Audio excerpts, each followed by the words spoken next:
어제에 이어서 성육신과 십자가의 은혜에 대해서 계속 말씀을 전하겠습니다. 자, 어제 전한 말씀을 잘 기억을 해보세요. 히브리서 2장 10절부터 18절까지는 예수님의 이 낮아지심, 즉 예수님의 인간 되심에 대해서 가르치는 말씀입니다. 1장에서는 예수님의 하나님 되심, 예수님의 신성에 대해서 가르쳤다 그랬죠. 그래서 2장에 와서는 그 하나님이신 예수님이 왜 천사보다도 낮은 피조물이 되셔야만 했는가, 천사보다 낮은 피조물, 즉 인간이 되셔서 우리에게 어떤 은혜를 주셨는가, 이 부분을 다룬다 그랬습니다. 그래서 10절부터 18절까지 네 가지 은혜, 우리 예수님이 인간이 되시고 십자가에서 고난 받으심으로 우리가 혜택을 누리게 된 네 가지 은혜에 대해서 말씀을 하시는데, 어제 두 가지를 살펴봤어요. 첫째는 영광의 몸을 주심에 대해서 어제 살펴봤습니다. 그죠? 영광의 몸. 두 번째는 마귀의 권세를 멸하고 죽음의 권세에서 우리를 해방시켜 주시기 위해서, 이 두 가지를 어제 살펴봤어요. 오늘은 이제 그 나머지 밑에 두 가지, 노란 글씨로 써 있는 두 가지를 묵상하겠습니다. 예수님이 인간이 되시고 십자가에서 죽으심으로 우리의 죄를 사하여 주셨어요. 그래서 우리들을 하나님의 가족으로 삼아 주셨습니다. 하나님의 가족, 하나님의 가족이 됐다. 이게 큰 은혜. 두 번째는 우리가 시험 당할 때 능히 시험을 도와주실 수 있다. 왜냐하면 예수님이 인간이 되셔서 인간이 당할 수 있는 고통과 시험을 친히 몸소 다 당하셨기 때문에 우리가 그 시험을 당할 때 그게 얼마나 힘든지 어려운지를 예수님이 잘 아시는 거죠. 그래서 능히 도우실 수 있다. 이 두 가지입니다. 오늘은 이 두 가지에 초점을 맞춰서 말씀을 전하겠습니다. 자, 예수님은 우리들을 하나님의 가족 삼아 주시기 위해서 혈과 육을 입은 인간이 되셨고 십자가에서 죽으셨다고 이야기합니다. 우리는 죄인이기 때문에 하나님의 가족이 될 수가 없는 것이죠, 원래가. 사도 바울은 로마서 5장에서 하나님과 원수가 된 사람들이었다 그랬습니다. 하나님의 저주 아래에 있고 하나님의 원수가 되었던 사람들. 하나님이 우리를 원수 삼았다는 말씀이 아니라 우리가 죄를 짓고 하나님을 거역하고 우리 스스로가 아버지 품을 떠난 거죠. 우리가 부모님을 거역하고 우리가 하나님의 원수가 된 거예요, 스스로.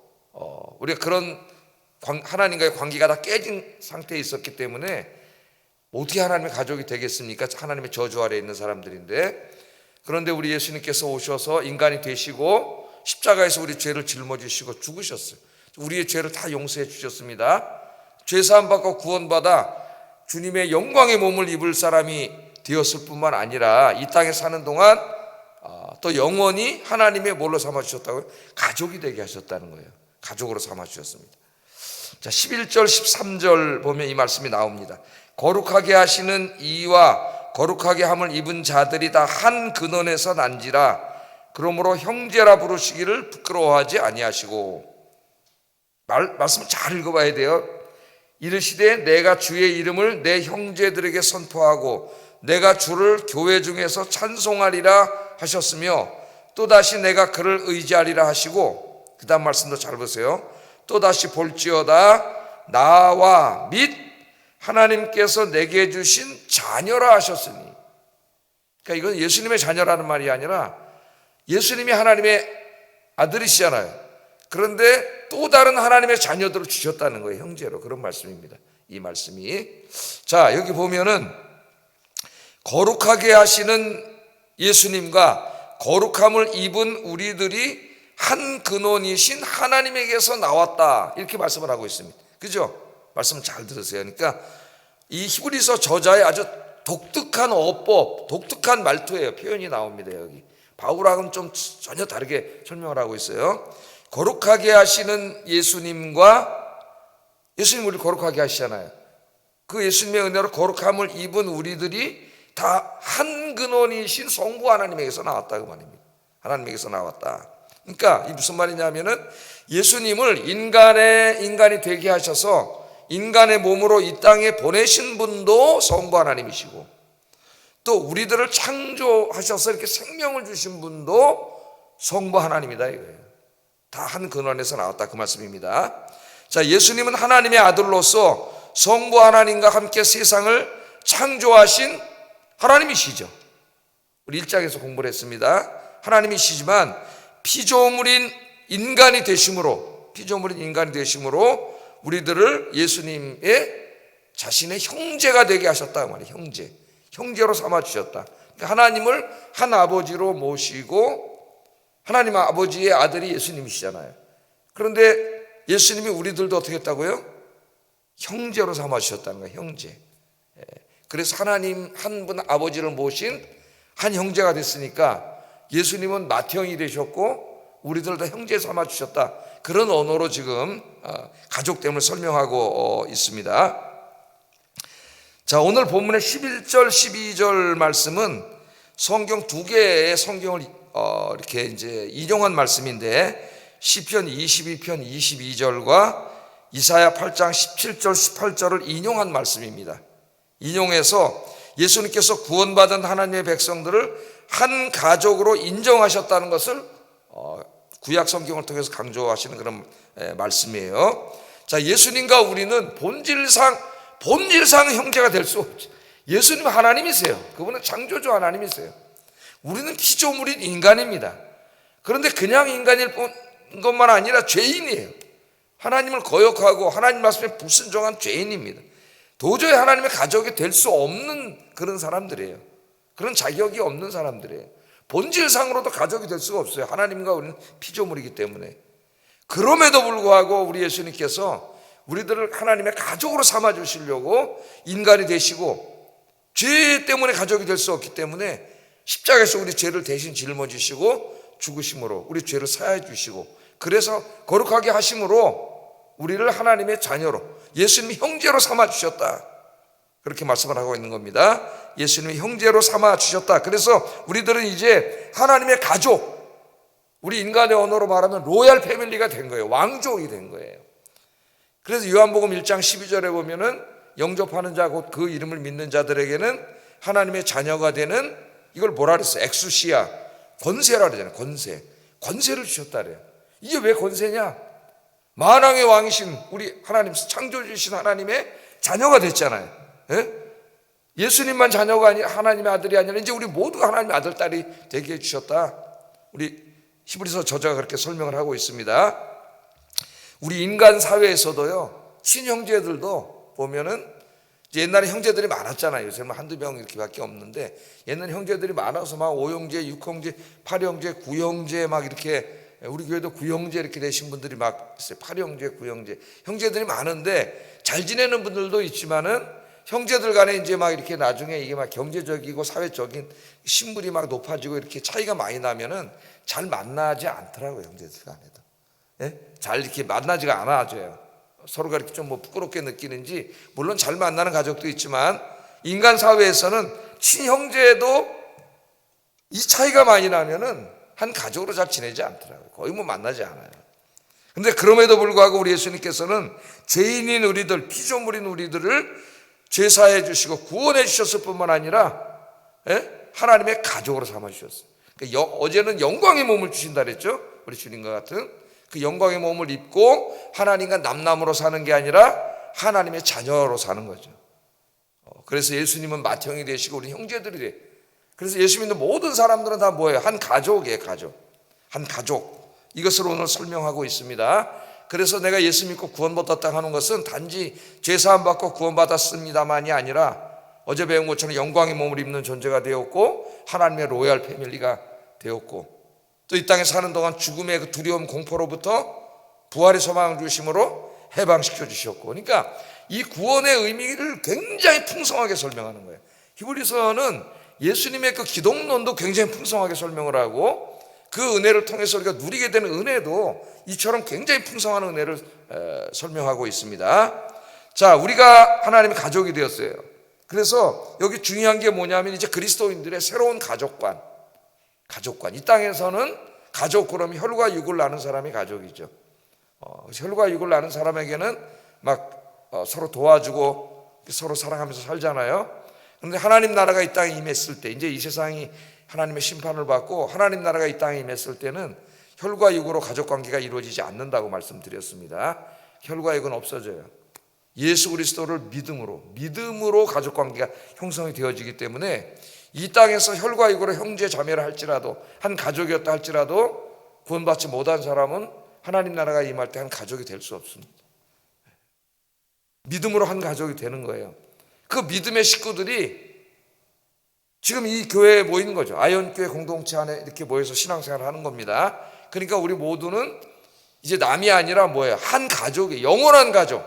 혈과 육은 100년도 안 돼요, 그 가족 관계는. 영원한 가족이 된 거죠, 영원한 가족. 그 예수님이 이렇게 말씀하셨어요. 마가복음 3장 33절 35절 한번 읽어보겠습니다. 시작.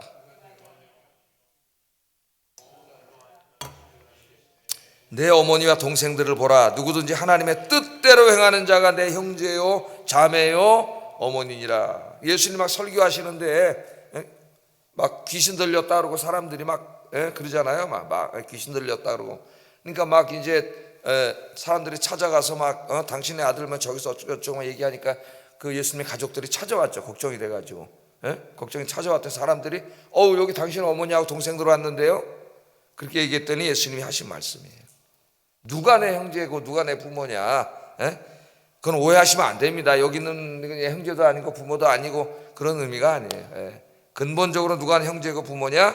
하나님의 뜻대로 행하는 자, 구원받은 자, 그 사람이 내 형제요 어머니다. 한 가족이다 그 말이죠. 한 가족이다. 그렇게 말씀을 하셨습니다. 그래서 하나님 나라의 가족관, 하나님 나라가 임했을 때 이제 그 가족이 완전히 이루어지는데, 우리가 이 땅에 살아있는 동안에도 혈과 육으로 가족관계가 이루어지는 이고 있는 이 세상 속에서도 우리가 교회 공동체에 모여서 한 가족을 이루는 거예요. 그래서 사도 바울도 항상 내 사랑하는 형제들아 자매들아 그렇게 부르고, 때로는 내 자녀들아 그렇게도 불러요. 내가 복음으로 너희를 낳았다 그렇게도 부릅니다. 사도 바울이 다 가족의 언어예요. 가족이요. 그래서 두 가지를 적용하고 우리가 감사해야 되는, 첫째는 우리가 하나님의 가족이 되심으로 하나님 우리 아빠가 되셨다는 거예요. 하나님의 아빠. 우리는 고아가 아니라 하나님 아빠가 계십니다. 하나님이 아빠가 되어주신다는 말은 뭐라 그랬어요? 제가 하나님이 아빠 노릇을 해주신다 그 말이에요. 아빠 역할을 해주신다. 그래서 여러분 지금 이제부터는 내 힘과 지혜로만 살으려고 하지 마시고 아빠 하나님 의지하고 기도하며 사시기를 주의 이름으로 축복합니다. 여러분 오늘도 아빠 하나님께 나왔잖아요. 아빠 하나님께 여러분의 마음과 여러분의 이 문제들, 인생의 문제들, 또 마음의 소원들, 가족의 문제, 자녀의 문제, 부부간의 문제, 모든 인생의 문제, 경제적인 문제, 건강의 문제를 아빠 하나님께 아뢰세요. 아빠 하나님은 무능하고 무기력한 하나님이 아니라 온 세상을 말씀으로 창조하신 전능하신 하나님이세요. 전능하신 하나님. 아빠 하나님 구하는 자에게 좋은 곳으로 주신다고 약속해 주셨습니다. 구하라 그러면 주실 것이요, 찾으라 그러면 찾을 것이요, 문을 두드리라 그러면 너희에게 열릴 것이니 구하는 이마다 얻을 것이요, 찾는 이가 찾을 것이요, 문을 두드리는 이에게 열릴 것이니라. 누가 자식이 떡을 달라 하면 돌을 주며 고기를 달라 하면 정갈을 뱀을 줄 자가 있겠느냐? 악한 자라도 자식에게 좋은 것으로 줄 줄 알거든 하물며 하늘에 계신 아버지께서 구하는 자에게 좋은 것으로 주시지 않겠느냐? 할렐루야. 아빠 하나님 의지하고 사시고, 두 번째 적용해야 될 부분은 이제 우리 교우들을 바라볼 때 가족으로 바라봐야 된다는 거예요. 가족으로. 한 가족. 우리 아이언교회 공동체는 한 가족입니다. 교회 안에서 서로를 향한 형제요 자매라고 부릅니다. 형제 자매. 그 형제 자매예요. 진짜 형제 자매예요. 혈과 육은 잠깐밖에 안 된다니까요. 영원한 형제 자매가 되었습니다. 우리가 예수 그리스도의 피로 맺어진 한 가족임을 잊지 마시기 바랍니다. 그래서 우리 아이언교회가 믿음 안에서 한 가족을 이루어 서로 이해하고 용서하고 사랑하는 가족 같은 교회를 만드시는 일에 힘쓰시기를 주의 이름으로 축복합니다. 가족이 돼야 돼요. 가족. 그래서 외로운 사람들이 교회 왔다가 아이언교회 와서 주일날 예배 드리고 식당에서 밥 같이 먹으면서 정말 여기 있는 사람들은 정말 가족 같구나 이렇게 느끼면 떠나지 않습니다. 한 번 온 사람이 계속 교회 오게 되는 거겠죠. 그런데 왔는데 찬바람이 쌩쌩 불고 자기들끼리만 앉아서 밥 먹고 그러면 나는 여기 남이구나, 여기 이 공동체 들어올 수가 없구나, 다음부터 안 나오는 거예요. 그러니까 이 가족 같은 교회를 이루는 것은 선교에도 굉장히 중요해요. 우리가 교회 와서 시기하고 질투하고 뒤에서 남 욕하고 험담하고 이거는 하나님의 교회와 가족을 다 깨트리는 큰 죄예요. 그래서 서로 사랑하며 아끼며 또 교우들을 위해서 서로 기도하고 구역 안에서 우리가 중보기도 하고 그러잖아요. 기도하시는 여러분 되길 주의 이름으로 축복합니다. 자, 이제 마지막으로 네 번째 은혜는 우리가 시험 당할 때 능히 도와주신다는 거예요. 능히. 왜? 우리 예수님 시험을 당하셨기 때문에. 18절에 말씀하고 있죠. 18절 읽어봅니다. 시작. 시험 받는 자들을 능히 도우실 수 있느니라. 자, 예수님이 성육신 하셨습니다. 인간이 되셔서 33년 동안 이 땅에 인간으로 사셨어요. 예수님이 이 땅에 오셨을 때는 완전한 인간으로 사셨습니다. 우리는 예수님이 이 땅에 인간으로 계실 때 완전한 인성과 완전한 신성을 동시에 가지고 계셨다고 하는 것이 우리 신앙 고백이에요. 그래서 인간으로 예수님은 한 사람의 인간의 예수님으로 오신 겁니다. 예수님께서. 자, 예수님이 이 땅에 계시면서 우리와 똑같이 인간이셨기 때문에, 육신을 입으셨기 때문에 인간이 당하는 시험을 받았고 고난을 당하셨다고 이야기하죠. 시험을 받았고 고난을 당하셨어요. 우리 예수님께서도. 예수님이 가장 큰 고난은 어디? 십자가의 고난이. 십자가의 고난. 십자가 사건을 앞두고 너무 두려워서 겟세마네 동산에 올라가서 하나님 앞에 막 그 모든 문제, 내일 그 십자가에 못 박혀 죽는데 인간으로 오신 거잖아요. 인간. 여러분이 내일 십자가에 못 박혀 죽는다고 생각을 해보세요. 오늘 얼마나 두렵고 무섭고 그러겠어요. 그 겟세마네 동산에서 처절한 기도를 하지 않습니까? 정말 하나님 앞에, 땀방울이 핏방울이 되도록 그렇게 하나님 앞에 열심히 기도해요. 원래 기도는 그런 거예요. 하나님 앞에 간절히 기도하면서 죽음을 앞둔 사람의 고통만큼 더 큰 고통이 어디 있어요? 두려움. 그것도 십자가에 매달려서 그 두려움과 고통을 예수님이 다 겪으셨어요. 여기 친히 당하셨다 그러잖아요. 뿐만 아니라 공생의 기간 동안에 사랑하는 사람이 죽어서 슬퍼하셨고 우셨고 비통해 하셨고 배도 고프셨고 피곤도 하셨고 육신을 가진 인간이 당할 수 있는 모든 고난을 다 체험하셨죠. 다 경험하셨어요. 또 살해 위협도 받으시고, 그죠? 모욕도 당하시고 수치도 당하시고, 우리가 그런 거 한번 당하면 잠을 못 자죠. 한 달 동안. 그런 것까지 다 당하셨어요. 오늘 여기 시험을 받아 고난을 당하셨다는 말이 이 여기에 다 들어가 있습니다. 자, 그랬기 때문에 우리가 힘들고 어려울 때 우리 예수님은 친히 몸소 하나님이신 그분이 다 겪으셨어요. 물론 안 겪으셔도 다 아셔요. 하나님은 전능하신 하나님이시기 때문에. 그럼에도 불구하고 인간이 되셔서 다 겪으셨어요. 몸소 겪으셨다 그 말이에요. 몸소 겪으셨다. 그래서 어떻게 한다고요? 그 다음에 그가 시험을 받아 고난을 당하셨은즉 시험받은 자들, 지금 시험받고 있는 자들, 고통스러워하고 슬퍼하고 눈물을 흘리고 힘들어하고 있는 그런 사람들을 어떻게 한다고요? 능히 도우실 수 있느니라. 아멘. 능히 도우실 수 있느니라. 그러니까 어떻게 하셔야 돼요? 여러분 같이 이렇게 잘하신 거예요. 주님 십자가 앞에 나와서 여러분 인생의 고통과 슬픔과 눈물과 좌절과 절망을 다 내려놓고 기도하시면 우리 하나님이, 우리 예수님이 능히 해결해 주실 줄 믿습니다. 여러분 혼자가 아니라 우리가 당할 모든 당하는 고난을 이미 겪으신 예수님이 이 고난을 아셔요. 왜 우는지, 왜 슬퍼하는지, 왜 힘들어하는지, 얼마나 저희들이 고통스럽고 힘든 일인지 우리 주님이 다 아신다는 거예요. 그래서 해결해 주신다는 겁니다. 그래서 이제 조금 더 히브리서를 읽다 보면은 조금 더 자세하게 말해요. 히브리서 4장 15절 16절 한번 읽어보겠습니다. 시작. 우리의 연약함을 동정하지 못하실 이가 아니요 모든 일에 우리와 똑같이 시험을 받으신 이로되 죄는 없으시니라. 그러므로 우리는 긍휼하심을 받고 때를 따라 돕는 은혜를 얻기 위하여 은혜의 보좌 앞에 담대히 나아갈지니라. 담대히는 확신을 가지고 그 말입니다. 좀 번역을 바꿔야 돼. 확신을 가지고 나아갈지니라. 그렇게 말씀을 하고 있어요. 우리에게 있는 대제사장 예수님은 우리의 연약함을 동정하지 못하시리가 아니에요. 동정하다는 말 제가 늘 말하지만은 50% 번역밖에 안 됩니다. 동정한다는 말은. 옛날에는 체휼하지 못하시는 분이 아니에요. 이렇게 썼죠. 옛날 번역. 좀 어려운 말, 안 쓰는 말인데 그게 100% 번역된 말이에요. 사실은. 체휼이라는 말은 단지 동정하는 것만이 아니라 불쌍히 여기는 것만이 아니라 불쌍히 여긴 플러스 찾아가서 도와줌까지를 다 포함하는 말이 체휼하다는 말이에요. 여기 원래가 그런 말이에요. 예수님 그냥 저기 앉으셔서 하늘에 앉으셔서 아유 시험당하네, 고난당하네, 불쌍하네 그리고 동정만 하고 계신 분이 아니에요. 체휼하시는 분이. 예? 직접 경험하신 그분이 찾아오셔서 도와주신다는 거예요. 찾아오셔서 도와주신다. 단지 불쌍히 여기고 동정한다는 말이 아닙니다. 이 원래 의미가. 이거 단어 바꾸면 안 돼요. 체휼하다 이렇게 써놔야 돼요. 어렵더라도. 그러고 밑에다 해석을 다른 글자 써놔야 돼요. 직접 와서 도와주시는 거예요. 불쌍한 사람을 보고 그냥 마음으로 불쌍히 여기는 것과 직접 찾아가서 도와준 거는 전혀 다른 일이에요. 누구나 텔레비전을 보고 불쌍하네, 그런 마음 다 가져요. 그래, 그걸로 끝이에요. 그러나 우리 예수님 어떻게 해요? 체휼하시는 분이에요. 직접 가서 도와주시는 분이에요. 그래서 우리에게 이 말씀이 위로가 되는 거죠. 연약함을 체휼하지 못하실 리가 아니요, 모든 일에 우리와 똑같이 시험을 받았어요. 그러니까 죄는 없으시죠. 예수님 시험을 받으셨어요. 그러므로 긍휼하심을 받고 때를 따라 돕는 은혜, 여러분 필요할 때마다 은혜가 필요하잖아요. 내 힘으로는 안 돼요.